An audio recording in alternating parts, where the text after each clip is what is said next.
Hello hello. তো April মাসে ছিল আমার বাবা আর মায়ের অ্যানিভার্সারি। তো সেই উপলক্ষে আমি তো অনেক দিন ধরে প্ল্যান করেছিলাম যে একটু বাইরে খেতে যাব, লাইক অ্যাবসলিউট বারবিকিউ বা বারবিকিউ নেশন, কোনো একটা জায়গায় যাব, সবাই মিলে একটু বুফে খাবো। কিন্তু সেই সময় কলকাতায় কী লেভেলের গরম ছিল সেটা তো তোমরা জানোই। তো সেই জন্য আর বাইরেও বেরোয়নি, আর আমি আর আমার মা না খুব একটা কিছু খেতে পারি না অত বেশি।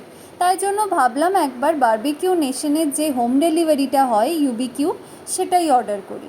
তো সেরকমই অর্ডার করেছিলাম জোম্যাটো থেকে। আমার মোটামুটি 1500-র মধ্যেই পড়ে গেছিলো, আই থিঙ্ক 1200 এরকম কিছু একটা পড়েছিল, ভুলে গেছি এখন।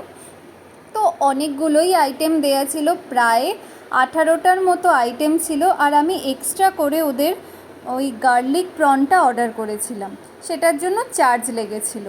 তো দেখতেই পাচ্ছ কতগুলো আইটেম, আর এই প্রত্যেকটা আইটেম আমরা প্রায় 3 দিন ধরে খেয়েছি।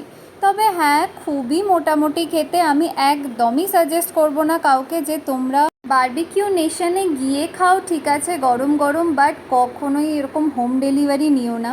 মানে প্রত্যেকটা টেস্ট না ভীষণই বাজে ছিল। এটা একটা ভেজিটেবল কিছু একটা ছিল যেটা ভীষণই শক্ত হয়ে গেছিলো, আর এটা বাটার চিকেন ছিল, এটা মোটামুটি ঠিকঠাক ছিল। গার্লিক প্রনটা আমার ওকেই লেগেছে। আর এই আলু টিক্কিটা তো ভীষণ বাজে, কাবাবটা খুবই শক্ত হয়ে গেছিলো।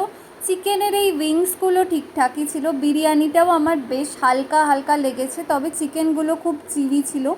একমাত্র ডেজার্ট আইটেমগুলো ভীষণ ভালো ছিল, আর এই পরাঠাটা ভীষণ ভালো ছিল। ডালটা তো আর আমি বলতেই পারছি না, ডালটা সিরিয়াসলি আমাকে ফেলে দিতে হয়েছিল। ডিমের কারিটাও ভালোই ছিল।